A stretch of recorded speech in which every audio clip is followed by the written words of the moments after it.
Ես ծնվել եմ Զանգեզուրում, այնտեղ ուր լեռները։ Ալիան Եմենից է, արդեն 1 տարի է ընտանիքով Հայաստանում է։ Աղջնակն Աշոտ Նավասարդյանի անվան դպրոցում է սովորում։ Ամիսներ առաջ հայերեն ոչ մի բառ չգիտեր, իսկ հիմա կարդում, գրում ու պատմում է Սերո Խանզադյանի մասին։ Ունեմ 2 եղբայր ու 1 քույր։ Հայաստանում փորձում է պահել իրենց ազգային ավանդույթները։ Դպրոցում թեկուզ հայրիկի աչքի առաջ չի, բայց նույնիսկ թաքուն գլխաշորը չի հանում։ Իսկ հայոց լեզուն սովորելիս նրան օգնել են նաև դասընկերները։ Մենք այսօր ունենք հաղթանակ Ալիան հայերեն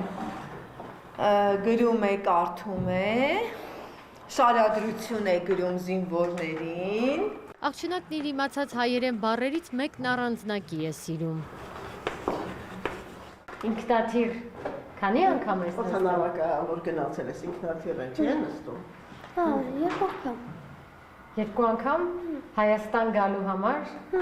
Սուրեն Մուրադյան, հայրենիք։ Մեթյոն Հնդկաստանից է Երևան տեղափոխվել, սիրում է շախմատ խաղալ, երազում է բժիշկ դառնալ, արդեն իր հստակ կարծիքն ունի հայերի ու Հայաստանի մասին։ Գիտեմ, որ Հայաստանը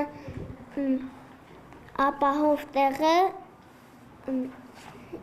և Հայաստանը շատ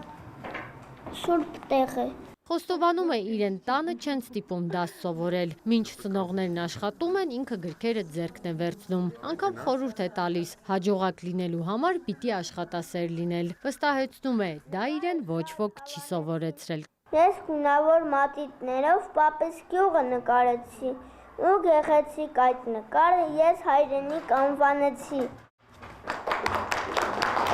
Հասմիկ Առաքելյան, Վաչագան Պետրոսյան, լուրեր։